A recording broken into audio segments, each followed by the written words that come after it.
Bismillahirrahmanirrahim. Kalau bicara hutang, ada satu kelompok manusia yang dia itu demen banget berhutang. Bahkan memotivasi orang untuk berhutang. Sampai-sampai dikatakan, kalau engkau nggak berhutang, engkau nggak akan sukses. Usahamu nggak akan besar. Engkau tidak akan bisa dapat rumah. Engkau nggak akan bisa memiliki mobil, motor. Bahkan pemikiran itu seakan-akan menjadi sebuah keyakinan yang diyakini oleh banyak manusia. Kalau nggak berhutang, nggak bisa hidup. Ahibati fillah, anak akan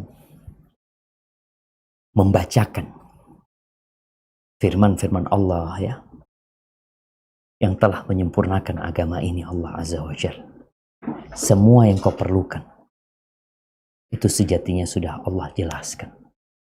Agama ini pedoman hidup kita.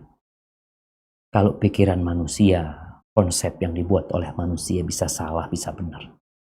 Tapi ketika Allah berfirman dan Rasul SAW bersabda, maka itu sebuah kebenaran yang harus kita ikuti.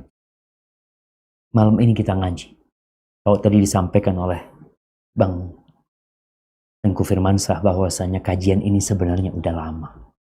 Sebelum pandemi pun sudah ngaji, sudah belajar agama. Yang perlu kita tanyakan, apakah berdampak dalam kehidupan kita? Apakah ada yang berubah pada sikap dan perilaku kita? Ketika ibunya Sufyan Ats-Tsauri berpesan kepada anaknya, anak yatim nih. Ibunya ngasih duit sama Sufyan. Sufyan nih ambil duit. 10 dirham. Kata ibunya, nak, nih pegang nih duit.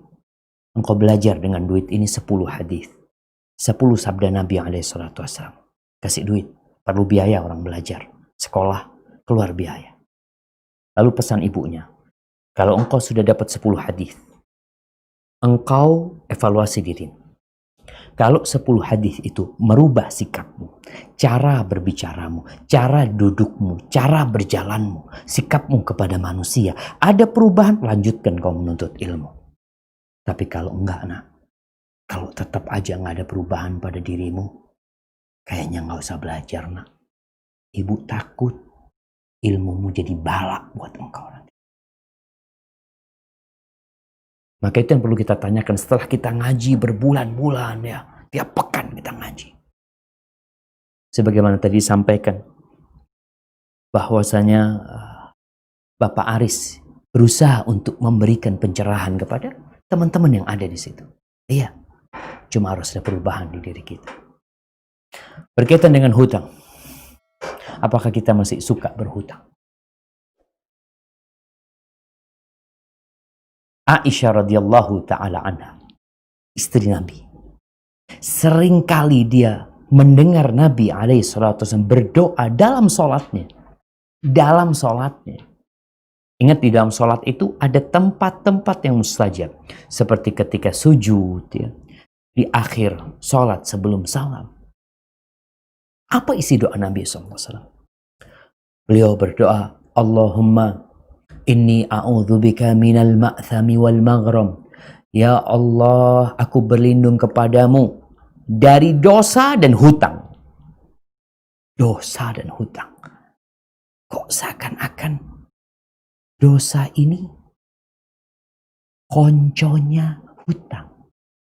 Nabi berlindung. Artinya meminta kepada Allah Azza wa Jal agar dijauhkan, dilindungi dari hutang. Dosa jelas.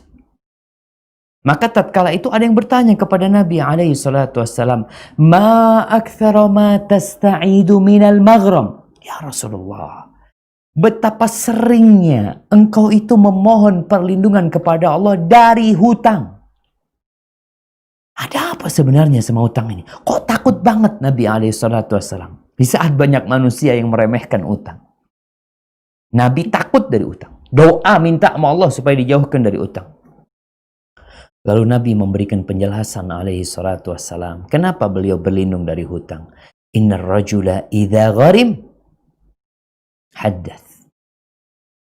kadzab. Orang itu biasanya kalau berhutang, dia akan ngomong, dia akan cerita, ya, dia perlu uang ini itu dan bohong biasanya. Bohong biasanya. Kenapa? Kebohongan ini yang membuat orang itu kesian, kemudian memberikan hutang kepada dia. Ini hutang yang tanpa riba ya. Kalau sekarang orang itu suka ngutangin. Dulu orang tuh nggak kepingin ngutangin. Tapi karena sekarang mengutangin orang lain itu menjadi sebuah badan usaha untuk memperkaya diri, maka banyak yang ngutangin. Tapi dulu enggak, kita kalau mau utang masih tahu ke orang itu, ibuku sakit atau ini itu, supaya diutangin. Wa wa'ada fa akhlaf. Dan dia biasanya akan janji, orang yang berhutang ini, dan dia akan ingkar janji. Itu realitanya. Ternyata hutang ini mengantarkan kepada dosa. Dua dosa. Berdusta dan ingkar janji. Dan dua-duanya sifat orang-orang munafikin. Ahibati fillah. Suatu hari ini kita ingin menanamkan di diri anak pribadi dan teman-teman semuanya dan kaum muslimin, jangan suka berhutang. Nabi pernah duduk bersama para sahabatnya sallallahu alaihi wasallam. Ini ceritanya Muhammad bin Jahsh, iparnya Rasulullah SAW. Kita lagi duduk, tahu-tahu Nabi alaihi wasallam melihat ke langit, mengangkat kepalanya, menengadah ke langit. Kemudian beliau meletakkan tangannya di keningnya. Apa kata beliau? Subhanallah. Madza nuzzila minat tashdid. Beliau mengatakan, Maha suci Allah, apa yang telah diturunkan hukuman yang berat ini. Ada sebuah hukuman yang keras sekali. Fasakatna wa fazi'na. Itu para sahabat dengar itu, mereka pada diam. Dan mereka ketakutan. Keesokan harinya, sahabat gak ada yang tanya. Mereka ketakutan. Apa nih? Ada hukuman yang sangat keras. Keesokan harinya, baru Muhammad bin Jahsh bertanya kepada Nabi alaihi salatu wassalam, Ya Rasulullah, alaihi salatu wassalam, Ya Rasulullah, ma hadha tashdid alladhi nuzzil. Wahai Rasulullah, semoga salat dan salam tercurahkan untukmu. Apa hukuman yang sangat keras yang telah diturunkan? Apa?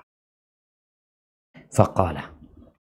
Lalu Nabi bersabda, Walladhi nafsi biyadihi. Demi Allah, demi yang jiwaku di tangan Allah Azza wa Jal. Lau anna rajulan qutila fi sabilillah, thumma uhyiya, thumma qutila, thumma uhyiya, thumma qutila. Andai kata ada seorang yang berjuang di jalan Allah, nih perang dia, membela agama Allah Subhanahu wa taala.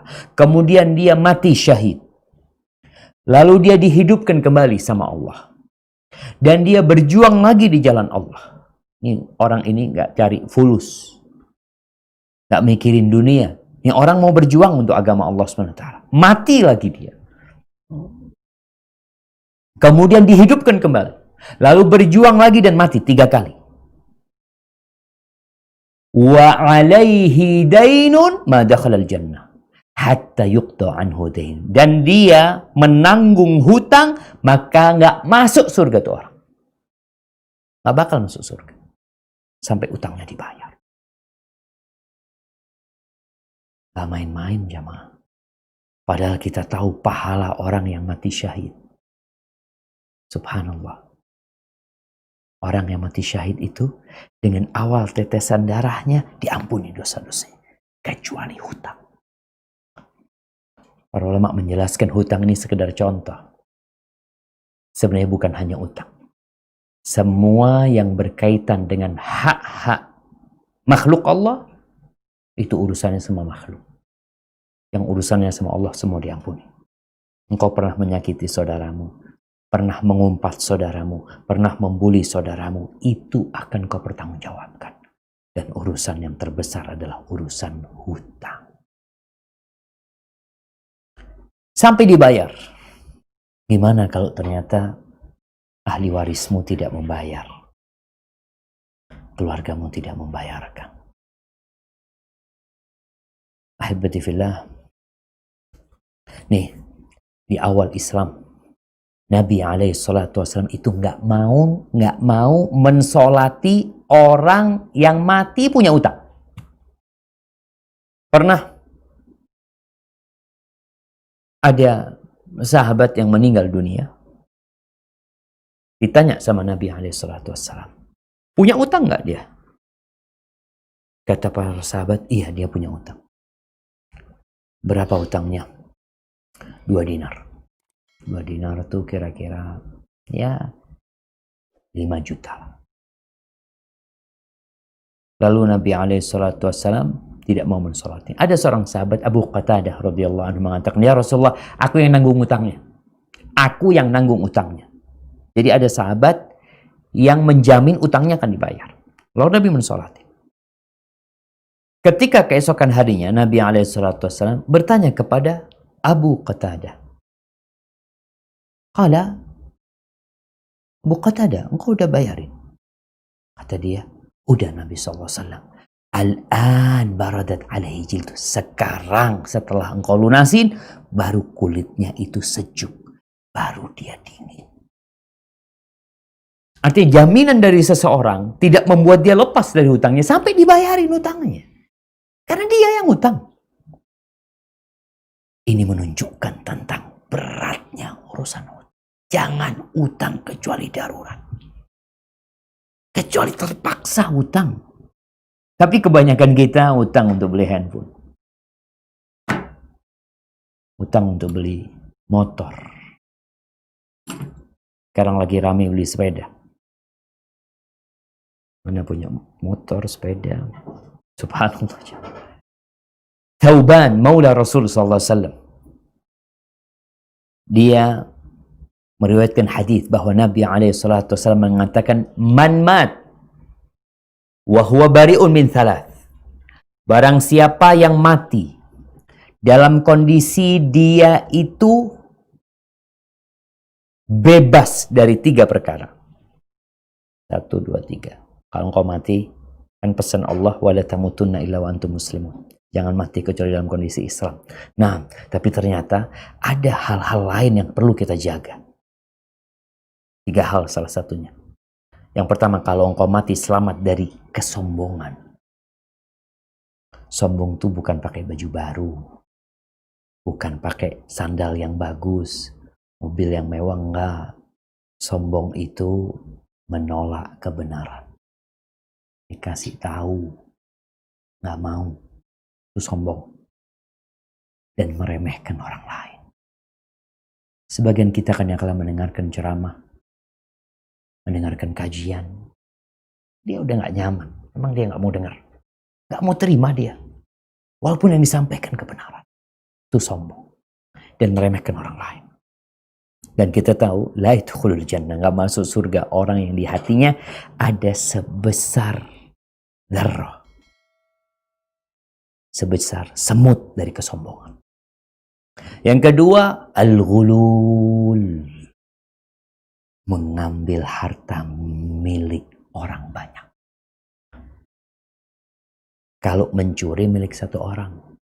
Tapi ghulul ini yaitu mengambil harta yang milik orang banyak. Salah satunya adalah harta rampasan perang. Itu milik orang banyak. Dia ambil. Susah kau masuk surga. Yang ketiga, ad-dain. Hutang. Kalau engkau nggak punya sifat sombong, engkau nggak pernah mengambil milik orang banyak, apalagi tadi yang berkaitan dengan harta rampasan perang, menggelapkan harta milik umat. Yang ketiga, engkau nggak punya hutang, insya Allah masuk surga. Jaminan dari Nabi SAW, salah satunya, jangan punya hutang. Rasulullah SAW juga bersabda tentang urusan utang ini. Nafsul mu'min mu'allaqatun bidainihi hatta yuqda anhu. Jiwa orang yang beriman itu bergantung sama utangnya. Sampai utangnya dibayarin. Artinya dia tidak dihukum selamat atau dia dibinasakan sampai dilihat. Dia bisa nggak melunasi utangnya? Ketika di dunia, harta berguna. Mobilmu bisa engkau jual. Rumahmu bisa engkau jual untuk menutupi utangmu. Tapi ketika engkau udah mati, apa yang kau akan jual? Kau udah mati. Dan kau punya utang. Maka yang ada adalah hitung-hitungan dengan kebaikanmu. Nggak ada uang, yang ada kebaikan dan dosa. Ahibati fillah, makanya kalau kita lihat ya, bagaimana para sahabat. Hasil didikan Rasul SAW.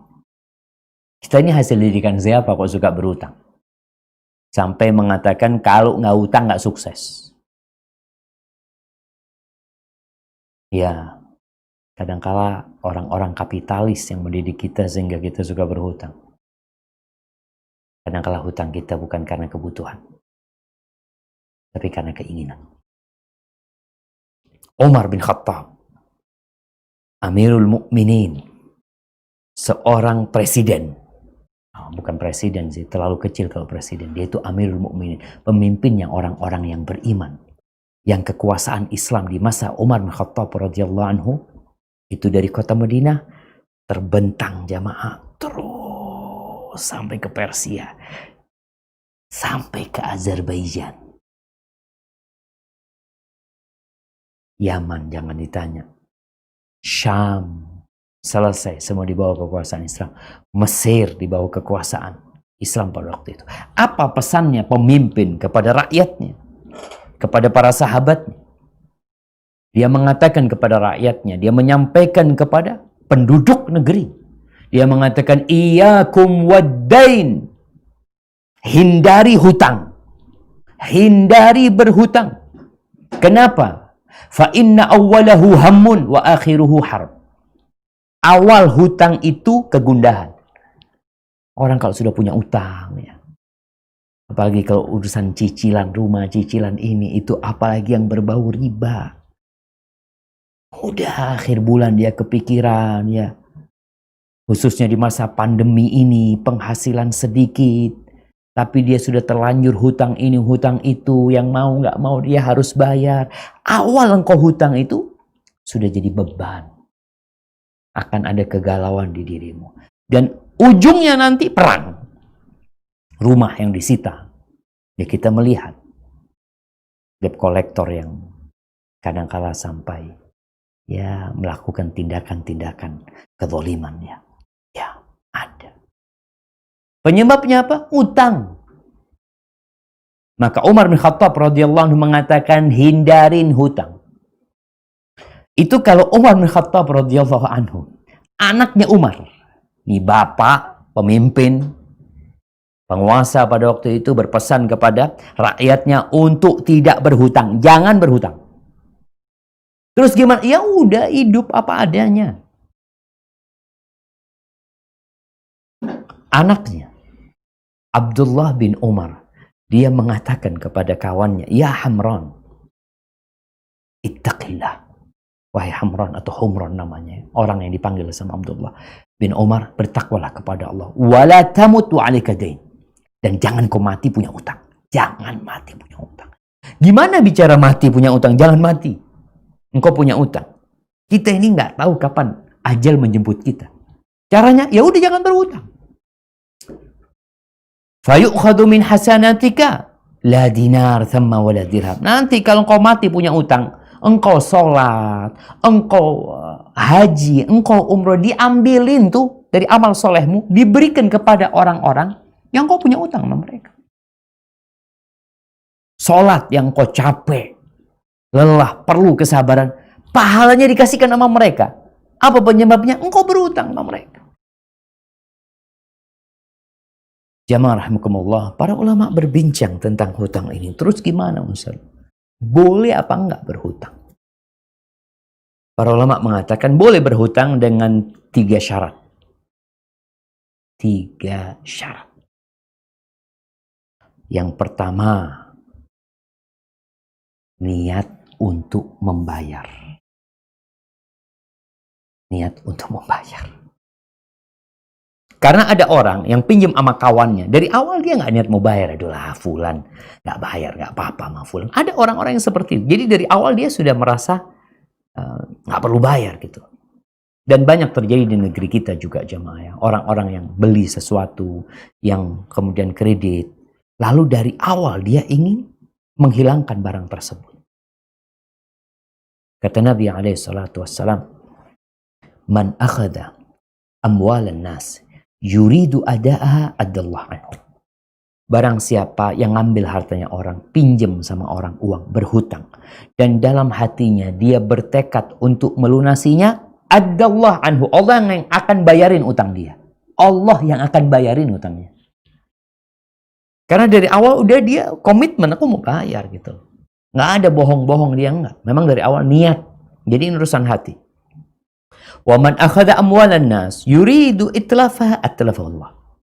Tapi barang siapa yang niat berhutang dari awal, niat nggak mau bayar dia, maka Allah akan hancurkan dia bersama hartanya. Sampai mati nggak bisa bayar. Kenapa? Dari awal dia sudah niat nggak mau bayar. Subhanallah. Maka kalau engkau berhutang, yang pertama, niat untuk bayar. Yang kedua, dia tahu, atau paling tidak dia mengira bahwa dia mampu melunasi utangnya. Jadi ketika dia mau pinjam uang, dia ngomong sama orang tersebut, insya Allah aku bisa bayar. Kapan? Allahu a'lam. Tapi insya Allah aku akan bayar. Insya Allah kalau enggak nanti aku akan jual ini, itu, macam-macam lah. Artinya memang dalam benak dia ada sesuatu yang dia bisa bayarkan. Tapi kok ternyata kok nggak punya. Disitulah akhirnya terjadi kebohongan. Engkau tahu, nggak mampu anak utang sekarang, bayarnya gimana anak nggak tahu. Maka engkau harus sampaikan kepada orang yang punya uang. Sampaikan, bang, aku mau pinjam uang, bang. Tapi aku nggak tahu bisa bayar apa enggak. Kira-kira dipinjemin nggak antumnya? Kayaknya nggak dipinjemin antum. Aduh, gimana antum nanti? Disitulah kemudian muncul kebohongan. Kita ngomong ini, itu, aku punya ini, ada fulan yang insya Allah akan ngelunasin, ada, semuanya bohong. Seharusnya engkau jujur. Engkau sampaikan, aku mau pinjam, tapi kapan bayarnya? Wallahu a'lam. Syarat yang ketiga, dia berhutang untuk sesuatu yang disyariatkan. Jadi memang yang diperlukan sama engkau. Kalau harus berhutang itu, hutanglah untuk makan. Untuk makan. Untuk berobat. Bukan untuk gaya hidup. Tapi kebanyakan kita berhutang untuk gaya hidup. Kadang-kala teman-teman yang kerja merantau juga, kalau ditanya, kau kok jauh-jauh kerja sampai ke Jakarta, ya itulah saat demi sepiring nasi, bohong. Kalau sepiring nasi di kampung ada sepiring nasi. Terus kenapa engkau merantau? Untuk sesuatu yang lebih besar. Itu yang banyak terjadi. Soalnya kalau bicara sesuap nasi, sepiring nasi, kadang-kala kawan kita sampai ke luar negeri ya, ada dalam benak dia ambisi dunia ini. Ini yang menyebabkan sebagian orang itu hidupnya susah, terbebani sama hutang, karena ambisi dia sendiri. Kalau bicara kebutuhan, enggak. Motor umpamanya. Nih teman-teman nih, motor. Kenapa harus beli motor yang baru? Kenapa harus beli motor yang baru? Padahal engkau bisa beli motor 3 juta. 3 juta dapat motor. Bagus. Enggak usah bagus ya, 4 juta. 5 juta. Bagus. Kenapa engkau harus berhutang? Beli motor harga 17 juta. Ada yang beli motor harga 35 juta. Untuk apa? Kebutuhan bohong. Untuk gaya. Karena kalau bicara kebutuhan, ya udah engkau beli yang sesuai dengan kebutuhanmu. Tujuan motor itu mengantarkan kita, nggak rusak-rusak, ke tempat tujuan kita. Enak dinaikin. Dan kalau bisa naik motor yang kalau kuncinya ketinggalan, nggak dicuri sama maling. Masya Allah. Punya motor, kuncinya ketinggalan, maling nggak mau ngambil. Begal nggak akan membegal antum ya. Kalau antum naik motor 3 juta, kira-kira ada begal yang memberhentikan antum. Mungkin begalnya mengatakan, tafadhol, silahkan. Kadangkala masalahnya, kenapa banyak orang punya motor-motor baru jamaah? Satu rumah 2, 3. Kadangkala, ya hutang. Makanya kalau antum lihat sohib datang pakai motor baru, langsung tanya, kredit berapa antum motor ini? Karena jarang yang beli kontak. Tapi kalau antum naik motor bekas, seharusnya antum gak gengsi. Ketika ada yang tanya, Masya Allah, kata, Alhamdulillah, kontan mas, gak hutang. Nah, maka ingat ketika engkau harus berhutang, hutanglah untuk kebutuhan. Nabi SAW berhutang, iya. Bahkan beliau meninggal dunia dalam kondisi baju besinya itu digadaikan ke orang Yahudi. Untuk apa? Untuk renovasi rumahnya? Untuk beli gandum, untuk makan. Maka kita tidak mengatakan utang itu dilarang. Enggak. Boleh. Ahibati fillah. Gimana kalau sudah terlanjur Ustaz? Ini bicara terlanjur. Udah punya utang. Udah terlilit hutang. Karena ambisi yang ada di dadanya yang membuat dia hutang. Maka yang pertama, banyak-banyak minta ampun sama Allah Subhanahu wa Ta'ala. Karena mungkin kita nggak mengikuti arahan Nabi Muhammad SAW. Katanya kita followernya Nabi SAW. Udah diarahkan jangan berhutang, kita masih berhutang. Untuk sesuatu yang bukan menjadi kebutuhan hidup kita, tapi untuk gaya hidup kita. Minta ampunlah sama Allah SWT. Banyak beristighfar, bertobat. Kemudian, yakin sama Allah. Ketika engkau dari awal memang niat untuk membayar, yakin kalau Allah akan bantu engkau. Ini berbaik sangka sama Allah sambil memperbaiki diri kita. Yang ketiga, doa. Nih, anak kumpulkan beberapa doa ya. Yang diajarkan oleh Nabi SAW. Mungkin bisa ditampilkan doanya. Nih doa. Diajarkan Nabi SAW untuk dibaca setiap sebelum tidur. Antum kalau mau tidur nih, Suhail meriwayatkan. Karena Abu Saleh, sebutkan bahwasanya Abu Saleh itu memerintahkan kepada kita, kalau kita mau tidur itu, hendaklah merebah ke kanan kita. Ini Nabi SAW yang mengajarkannya. Kemudian berdoa. Apa doa yang dibaca? Subhanallah jamaah. Kita lihat nih, doa yang berkaitan dengan tauhid. Yakin engkau makhluk Allah. Ketika engkau di perut ibumu, umur 120 hari, itu sudah ditulis rizkimu. Lalu apa yang dibaca? Allahumma, ya Allah. Rabbas samawat, wa rabbal ard, wa rabbal arshil azim, Rabbana wa rabba kulli syai'in, faliqal habbi wal nawa, wa munzilat tawrati wal injili wal furqan, a'udhu bika min syarri kulli syai'in, anta akhidun binasiyatihi, Allahumma antal awwal, falaysa qablaka syai', wa antal akhir, falaysa ba'daka syai', wa antal zahir, falaysa fawqaka syai', wa antal batin, falaysa dunaka syai', Iqdi anna ad-dain wa aghnina minal faqr. Ya Allah, Rabb sekalian langit dan bumi, Rabb Tuhannya arsy yang agung, Rabb kami dan Rabb segala sesuatu, Allah yang menumbuhkan butir tumbuh-tumbuhan dan biji buah-buahan, Allah yang menurunkan Taurat, Injil dan Al-Quran. Aku berlindung dari kejahatan segala sesuatu yang engkaulah yang menguasai ubun-ubunnya. Ya Allah, engkaulah al-awwal yang tiada sesuatu sebelummu, dan engkaulah al-akhir yang tiada sesuatu setelahmu. Engkaulah yang zahir yang tiada sesuatu di atasmu, dan engkaulah yang batin tiada yang lebih dekat darimu sesuatu pun. Lunasilah utang kami dan cukupilah kami sehingga terhindar dari kefakiran. Hadis riwayat Muslim. Nabi sebelum tidur ingat sama utangnya. Dan kita lihat doa Nabi SAW yang panjang, muqaddimahnya panjang. Dia panggil Allah Subhanahu wa Ta'ala. Dia tahu dengan kekuatan Allah. Nggak ada yang sulit buat Allah Subhanahu wa taala. Di akhir Nabi mengatakan, "Iqdi annad dain." Ya Allah, lunasi utang kami ya Allah. Cukupi kami ya Allah sehingga terhindar dari kefakiran, terhindar dari minta-minta, terhindar dari hutang juga. Sebelum tidur, ingat jamaah. Kenapa ada orang yang tidur tidak pernah bangun lagi? Mati. Dan kalau engkau meninggalkan hutang, gimana engkau akan masuk surga? Dunia ini tempat kita bersusah-susah, bukan tempat untuk santai. Baik, doa yang lainnya. Nih hadis Ali bin Abi Thalib radhiyallahu anhu.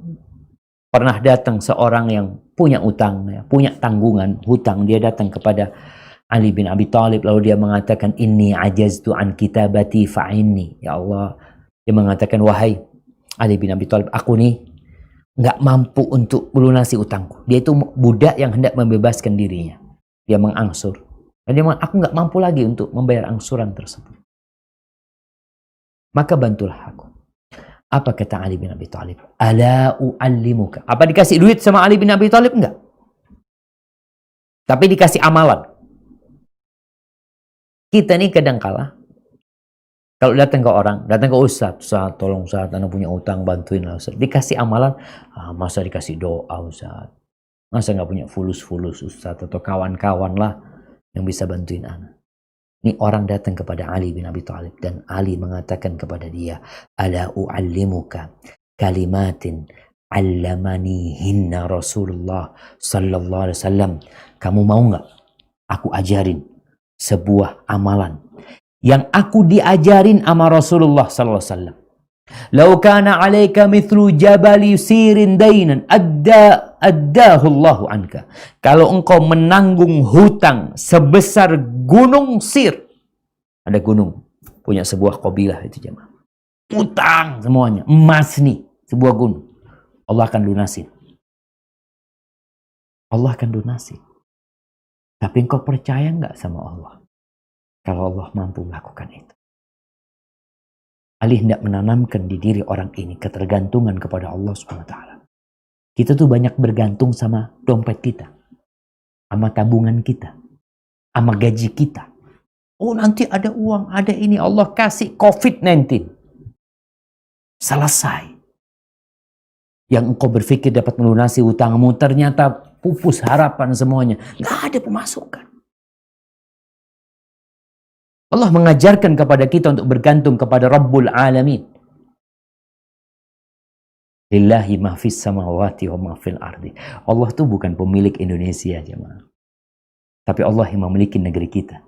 Malaysia, Asia, Australia, Amerika, Eropa, Afrika, Antartika sana. Itu semuanya milik Allah Subhanahu wa taala. Bukan hanya bumi ini. Yang di langit pun yang kita lihat, itu milik Allah Subhanahu wa taala. Apa sulit bagi Allah untuk melunasi hutang-hutangmu? Berapa engkau punya utang? Anda baca berita, Masya Allah, di Afrika ada orang semalam jadi orang kaya, jadi miliarder. Dia menemukan batu mulia yang sangat langka sekali. Kira-kira harga, ada 3 batu yang dia temukan. Ya mungkin harga batu itu 3-nya jadi 80 miliar. Sehari dia jadi orang kaya. Siapa yang ngasih? Itu batu siapa yang menciptakan? Rabbul Alamin. Maka Ali mengatakan kepada orang ini, kalau engkau punya utang sebesar gunung Sir, Allah akan bayarin. Apa doanya? Qul, katakanlah, ini doanya. Allahumma kfini bihalalika an haramika wa aghnini bifadlika amman siwaka. Ya Allah, cukupi aku dengan rizkimu yang halal hingga aku terhindar dari yang haram. Perkayalah aku dengan karuniamu hingga aku tidak minta kepada selainmu. Ini hadis riwayatkan oleh Imam Tirmidzi. Allahumma kfini bihalalika an haramik wa aghnini bifadlika amman siwa. Kadang-kala ada orang yang punya utang, terbebani sama utang, lalu dia gimana melunasi utangnya? Cari dukun. Kenapa masih ada dukun-dukun yang bisa menggandakan uang? Kok masih laku, jemaah? Kok masih laku? Kok masih ada yang datang? Masih ada yang tertipu? Karena dia nggak bergantung sama Allah Azza wa Jalla. Dia cari pegangan sana sini. Ya usaha tetap, tapi ingat hatimu itu bergantung sama Allah. Kakimu boleh pergi kemana, tanganmu boleh usaha, tapi hatimu tetap sama Allah Azza wa Jalla. Doa-doa ini. Kemudian nih doa yang terakhir nih, yang Nabi SAW sering membaca doa ini. Apa doanya? Allahumma inni a'udzubika minal hammi wal hazan wal ajzi wal kasal wal bukhli wal jubn wa dhala'id dain wa ghalabatir rijal. Yang artinya, ya Allah, sesungguhnya aku berlindung kepadamu dari hal yang menyedihkan dan menyusahkan, kelemahan dan kemalasan, sifat bakhil dan penakut, lilitan hutang dan penindasan orang lain. Habibati fillah. Itu hadis diriwayatkan oleh Imam Bukhari dan Muslim. Nabi baca. Intinya antum bisa hidup tanpa berhutang. Tinggal mau atau tidak. Allah itu nggak butuh dengan ibadah kita. Allah nggak butuh kita berdoa, sholat, ruku, sujud. Allah nggak perlu. Faman sya'a falyu'min wa man sya'a falyakfur. Yang mau beriman monggo, yang mau kafir silahkan. Ini aturan Allah dibikin. Pedoman hidup kita sudah Allah turunkan. Tinggal kita mau menjalankan atau tidak. Apalagi Ustadz hanya bisa menyampaikan. Maka mintalah pertolongan kepada Allah agar dikasih kekuatan. Setelah ngaji, setelah belajar, itu ada perubahan sikap di diri kita. Barakallahu fikum. Mungkin itu yang bisa Anda sampaikan, Anda kembalikan kepada Tengku Firmansyah. Mungkin kita bisa masuk ke sesi tanya jawab. Tafadhal. Barakallahu fikum.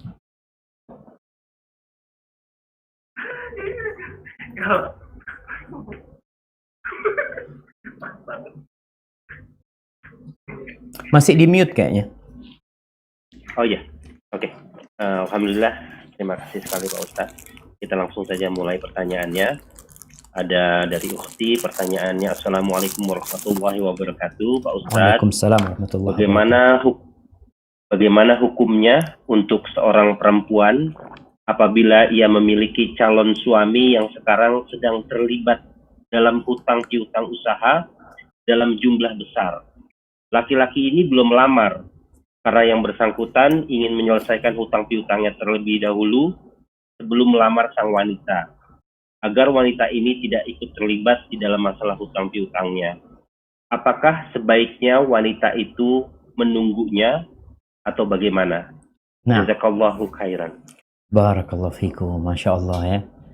Kayaknya termasuk syarat mencari suami sekarang ini, cari suami yang nggak punya utang. Baik, barakallahu fikum. Gimana sekarang kondisi perempuan ini? Yang pertama, lihatlah suamimu. Rasul SAW memberikan 2 kriteria yang harus ada di diri suami. Yang pertama adalah agama. Yang kedua adalah karakter dan akhlak yang mulia. Nabi SAW tidak berbicara tentang harta, tidak berbicara tentang rupa, enggak. Karena kalau bicara hartanya suami, ya sehari bisa hilang. Kalau Allah mau. Kemudian kalau bicara rupa, lama-kelamaan kau lihat suamimu bosan juga. Karena terbiasa yang mungkin awal-awal belum nikah kelihatan, ya Allah, ganteng banget gitu. Sampai rumah sebulan kau lihat, ya biasa aja sih. Itu yang terjadi. Tinggal sekarang kau lihat nih calon suamimu. Apakah dia termasuk orang yang agamanya baik? Agama baik itu ada yang minimal. Jadi kalau bicara minimal, dia itu melaksanakan kewajiban, meninggalkan larangan. Itu minimal agama yang harus ada pada calonmu. Kalau bicara dia orang yang berhutang tadi sekarang, tinggal dilihat. Apakah dia termasuk orang yang memang takut berhutang, dia berhutang memang dengan cara yang baik ya. Mungkin dia tidak berhutang dengan cara riba. Kadang-kadang kan ambisi yang membuat dia akhirnya hutang, terlilit hutang. Padahal sebenarnya nggak harus seperti itu. Maka engkau selidikin tentang dia. Kalau dia memang sudah bertobat ya dari hutang-hutang dia yang karena ambisi dunia dia, karena ambisi dunia ini, cinta dunia ini adalah pangkal semua dosa. Kalau suamimu enggak sebenarnya Ustaz. Dia insya Allah orang yang soleh, yang menjaga sholatnya, yang melaksanakan kewajiban-kewajibannya jauh dari hal-hal yang haram. Silahkan kalau engkau mau menerima dia sekarang, walaupun belum melunasi hutangnya. Dan sejatinya istri itu tidak punya kewajiban melunasi utangnya suami. Tapi kalau dia mau bantu, silahkan. Tapi kalau ternyata suami anti secara agama, ya nggak baik ya. Sholatnya bolong-bolong ya. Kemudian ya ada hal-hal yang haram yang mungkin dilakukan sama dia. Kayaknya anti harus berpikir mencari calon yang lainnya. Karena ini masa penentuan anti. Kalau nanti insya Allah bisa diperbaikin. Nanti berspekulasi. Berapa banyak rumah tangga yang kacau gara-gara ternyata istri nggak bisa diperbaikin atau suami nggak bisa diperbaiki. Maka Nabi memesankan tadi akhlak dan agamanya. Tinggal sekarang anti perlu istikharah. Anti udah musyawarah, udah dapat jawaban dari Ustadz. Tinggal anti perlu istikharah, minta pilihan dari Allah Subhanahu Wa Taala. Karena utang itu, kata Umar bin Khattab radhiyallahu anhu, kegundahan dan kegalauan. Awalnya akan menimbulkan itu. Dan akhirnya peperangan. Kalau engkau masuk ke dalam rumah tangga yang sudah ada kegalauan di sananya, gimana engkau akan mendapatkan sakinah, kedamaian, ketenangan, ya? Hadza wallahu a'lam bissawab. Alhamdulillah. Terima kasih Pak Ustadz. Ini pertanyaan kedua. Assalamualaikum Pak Ustadz. Kalau kita berniat bayar hutang yang sudah kita lupa, kita berhutang kepada siapa, tapi perasaan masih punya hutang di masa lampau. Secara hukum Islam, gimana kita membayarnya supaya lega perasaan hati ini bebas dari hutang di masa lampau yang kita lupa? Nah, subhanallah ya. Barakallahu fiik. Ya jamaah, kita ini kadangkala waktu SMP ya, waktu SMA makan di warung, bon gitu kan, tapi nggak pernah bayar, makan di sana, pinjem duit sama sohib, nggak bayar. Ya sekarang mungkin kayaknya nggak ada apa-apa. Nanti akan ada hisab yang detail jamaah. Jangan 1.000, 1 rupiah pun kau akan ditagih. Faman ya'mal mithqala dzarratin khairan yarah. Sebesar semut engkau akan melihat kebaikan dan keburukan yang kau kerjakan. Terus gimana Ustaz? Kita udah tobat nih. Tapi kita lupa. Yang pertama perlu dicari. Engkau perlu mencari. Kira-kira mana orang-orang yang aku punya utang sama dia. Kalau mungkin sekolah. Kita pernah SMA di sana ya, makan di kantin nggak bayar, datang ke sekolah. Bayar kita. Tapi kalau benar-benar lupa dan kita sudah nggak tahu lagi, atau kita ingat tapi orang itu nggak ada, apa yang harus dilakukan? Engkau perkirakan utangmu berapa, lalu sodakohkan, bukan atas nama dirimu, bukan karena itu uang milik orang, tapi atas nama orang yang punya uang tersebut. Mamanya punya utang sama anak, sudah kon ini atas nama Ustaz Safi kita berikan sudah. Setelah mungkin kita sodakohkan, lalu kita jumpa sama orang tersebut, kita ingat, oh anak punya utang sama fulan. Lalu kita datang, Ustaz anak punya utang 1 juta Ustaz. Waktu itu anak udah nggak ketemu Ustaz, akhirnya duit itu anak sodakohkan ke masjid. Gimana Ustaz? Atas nama Ustaz. Kalau anak katakan afwan, anak perlu uang, maka antum bayarin lagi. Terus uang itu sedekah buat engkau. Karena engkau punya utang sama anak. Jadi tanggungan hutang ini jamaah tetap. Makanya nggak main-main Nabi SAW menekankan urusan hutang ini. Maka silahkan. Kita berusaha semaksimal mungkin ketika nggak ketemu, ketika lupa, ya udah sedekahkan atas nama orang-orang tersebut. Berapa jumlahnya? Ya diperkirakan. Hadza wallahu a'lam bissawab. Alhamdulillah. Terima kasih Pak Ustaz. Barakallahu Pertanyaan fikum. berikutnya. Assalamualaikum. Mau Waalaikumsalam bertanya warahmatullahi. apa hukumnya jika seseorang ingin berhutang tapi memaksa? Itu pertanyaannya. Yang berhutang memaksa gitu ya. Nah, jamaah. Ya, tadi memang kita tidak membahas tentang keutamaan menghutangi orang lain. Kenapa dalam menghutangi orang itu kita tidak boleh mencari keuntungan? Kenapa ketika berdagang kita cari keuntungan? Asasnya beda. Ketika orang-orang musyrikin, Allah mengharamkan riba. Mereka mengatakan innamal bai'u mithlur riba. Jual beli itu sama dengan riba. Apa bedanya?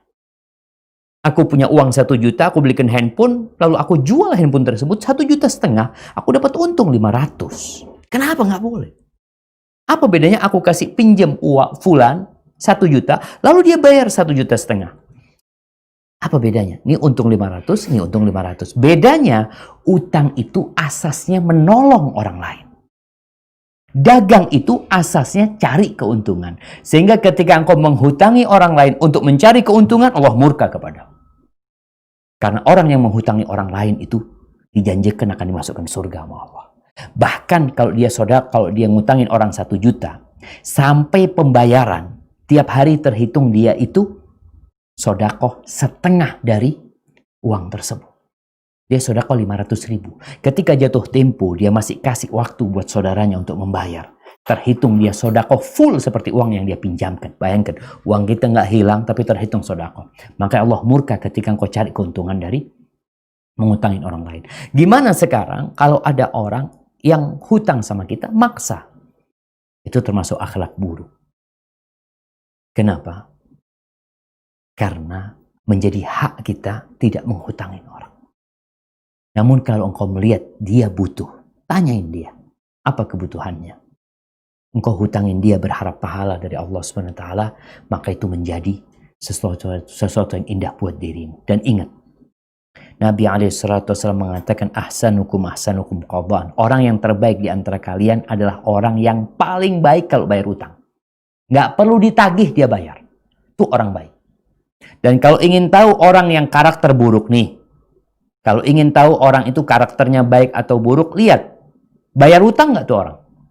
Kalau dia menunda-nunda pembayaran utang, sedangkan dia mampu, udah, nih orang nggak benar. Tadi tuh nyambung ke pertanyaan akhwat yang mau menikah sama laki-laki yang punya utang. Kalau suamimu, calon suamimu, orang yang memang Masya Allah, dia jual ini untuk melunasi utangnya, ahlan wa sahlan. Tapi kalau ternyata dia orang yang sulit membayar utang, itu tanda karakter buruk. Kemudian orang-orang yang memaksa ketika berhutang, udah minta, maksa lagi. Maka ini termasuk sebuah keburukan. Seharusnya dia bukan memaksa, tapi merayu, meminta. Insya Allah terbuka hati kawannya. Katakan kau orang baik, Masya Allah. Kau ahli sodako, Masya Allah. Mudah-mudahan masuk surga engkau ya. Aku mau utang fulus sama engkau. Mungkin dia akan kasih utang. Hadza wallahu a'lam bissawab. Nah. Alhamdulillah. Terima kasih.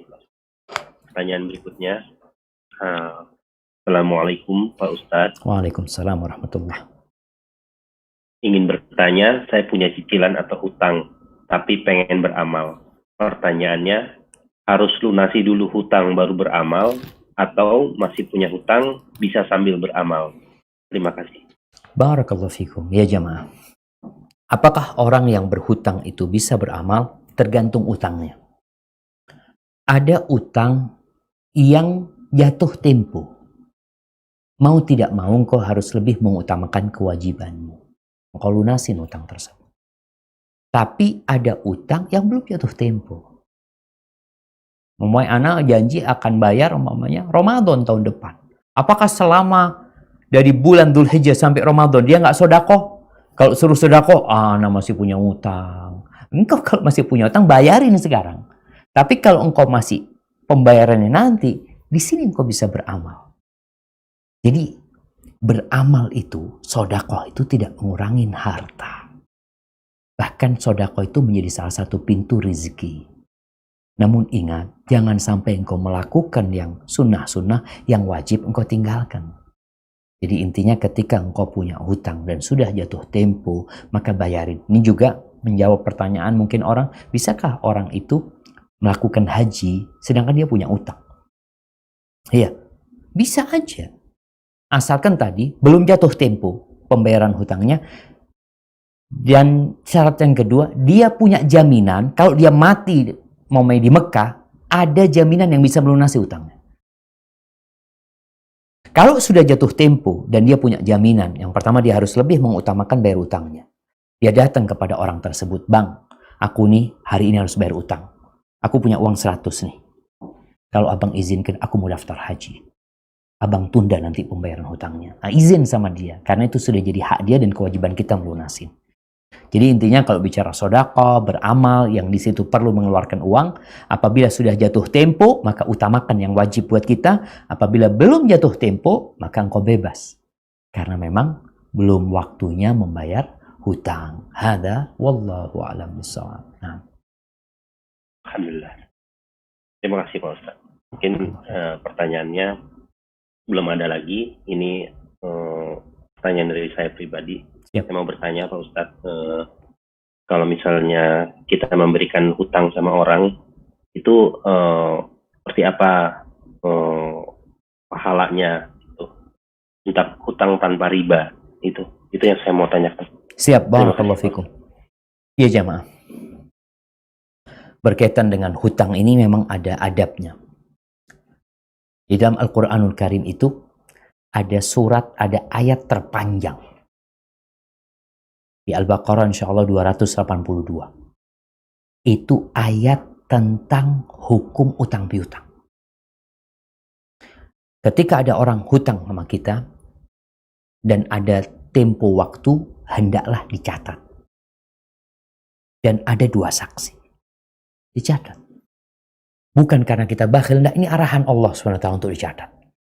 Dan orang yang menghutangi orang lain, subhanallah ya. Pernah Nabi SAW cerita tentang seorang laki-laki yang kemudian dihisab pada hari kiamat, dia nggak punya amal soleh. Nggak banyak amal soleh dia. Cuma kelebihan dia itu, kana yudayun nas. Dia itu ya mungkin mengutangin orang. Mungkin barang atau apa.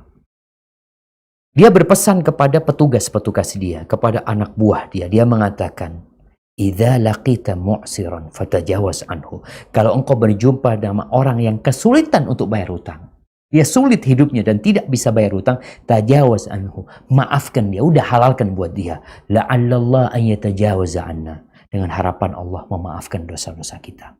Ketika hari kiamat dia berjumpa sama Allah, kata Allah, nahnu ahaqqu bihi, kita yang lebih pantas mengampuni dosa-dosa dia. Dia masuk surga jemaah, karena dia suka ngutangin orang dan memaafkan orang yang tidak mampu. Kemudian man naffasa an mu'minin kurbatan min kurabid dunya, barang siapa yang menghilangkan kesulitan orang yang beriman, salah satunya dengan mengutangin dia, Allah akan hilangkan buat dia kesulitan dari kesulitan-kesulitan hari kiamat. Kemudian yang ketiga, tadi yang sudah disampaikan, engkau ketika menghutangin orang lain, orang yang butuh memang dengan uangmu, engkau itu dapat pahala sodako. Pahala sodako. Ada orang butuh uang 5 juta, engkau kasih 5 juta. Terhitung sejak engkau memberikan hutang sama dia, uangmu dibawa, engkau sudah sodako 2,5 juta sama orang itu. Sampai hari pembayaran. Ketika jatuh tempo sebulan, ternyata dia nggak bayar. Dia minta maaf, belum bisa bayar. Dan engkau memaafkan dia, menunda lagi, maka akan terhitung. Itu full engkau sodako 5 juta. Bahkan ada hadis lain yang mengatakan mithlai, double engkau sedekah sama dia. Apa nggak indah jemaah? Cuma tadi yang Anda sampaikan, orang-orang ini ketika berhutang, hendaklah dia itu menjaga tanggung jawab dia. Kenapa banyak orang akhirnya nggak mengutangin orang lain? Karena banyak yang nggak bayar gitu. Akhirnya jadi berat buat kita. Maka kita pun perlu ngelihat orang tersebut ya. Bukan kita bakhil. Tapi kita juga diperintahkan untuk menjaga harta kita. Jangan buang-buang hartamu. Kau berikan kepada orang. Orang berhutang. Ternyata untuk kemaksiatan. Untuk hal yang nggak benar. Maka kau dosa. Bahkan uangmu juga akan habis nantinya. Hada wallahu a'lam bishawab.